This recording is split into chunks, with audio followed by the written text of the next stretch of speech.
Today we're going to see how to change the design of the default schedule from the ProRadio WordPress theme.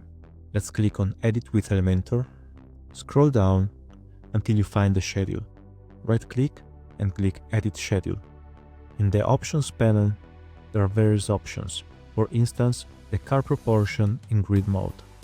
This responsive control can be adjusted for different display size.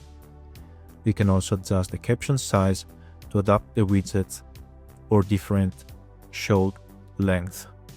So if you have shows with longer names, you can make it smaller. The image size can be adjusted to choose the perfect size for a faster loading time, and the tab's background as well as the color of the names can be adjusted.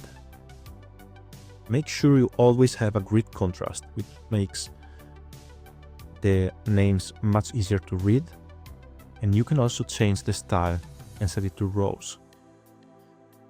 In row mode, you can tweak the thumbnail width and height to perfectly match your style.